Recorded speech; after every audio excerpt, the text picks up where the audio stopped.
ভাইরে ভাই, সবাইকে জানাই রামাদান কারিম। Sorry sorry. হ্যালো গাইস, আসসালামু আলাইকুম। সবাইকে জানাই রামাদান কারিম।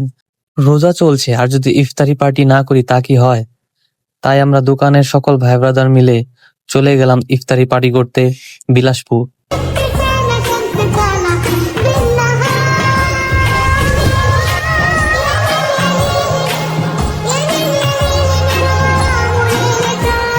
বিকেলে ঠান্ডা বাতাস যখন শরীরে এসে লাগছিল, তখন মনের ভিতর এক অন্যরকম অনুভূতি কাজ করছিল।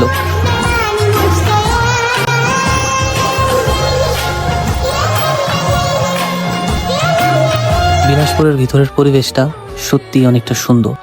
বিলাসপুরের এই টানা ব্রিজের উপর দিয়ে যাওয়ার সময় মনে হচ্ছিল যে ইংলিশ মুভির যে অ্যানাকোন্ডা গুলো থাকে, ওরকম ব্রিজের দুই সাইড দিয়ে উঠে আসবে অ্যানাকোন্ডা। তো যাই হোক, অ্যানাকোন্ডার আসে নাই, মজা করলাম। কিন্তু এরপরের যে ব্রিজটা পরে, এটার ভিউটা সত্যি মন ছুঁয়ে যাওয়ার মতো একটা ভিউ। চারদিকে গাছপালা, মাঝখান দিয়ে ব্রিজ, দেখতে অনেকটাই সুন্দর লাগে।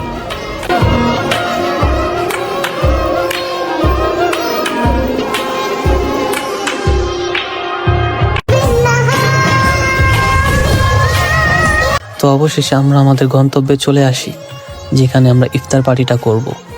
এখানকার পরিবেশটা ছিল অনেক নিরিবিলি, শান্তশিষ্ট।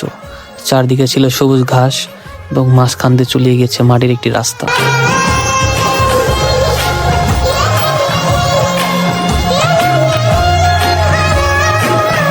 বিলাসপুরের এই পদ্মার সাইটের পরিবেশটা অনেকটাই সুন্দর। অবশ্য শীতকাল থাকায় পদ্মাতে পানি নেই, কিন্তু পরিবেশটা সুন্দর। চলুন আপনাদের চারপাশের সৌন্দর্যটা দেখাই।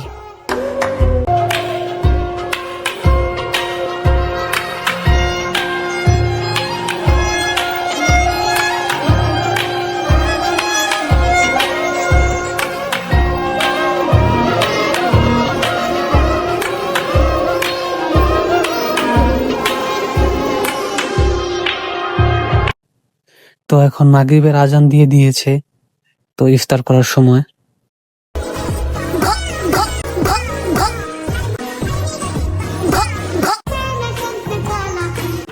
তো আমাদের ইফতারের মেন আইটেমই ছিল খিচুড়ি। এই খিচুড়ি ডাক বাংলো আর আব্বাসের খিচুড়ি নয়, এটা আমাদের বাসার থেকে তৈরি করে আনা আন্টির খিচুড়ি, যার স্বাদই অন্যরকম। এইরকম একটা পরিবেশে সবাই মিলে ইফতারি করতে আনন্দই অন্যরকম লাগে।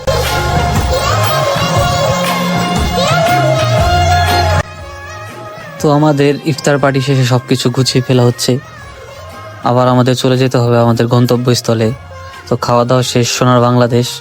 সবাইকে এই পর্যন্তই, ভালো থাকবেন, আল্লাহ হাফেজ।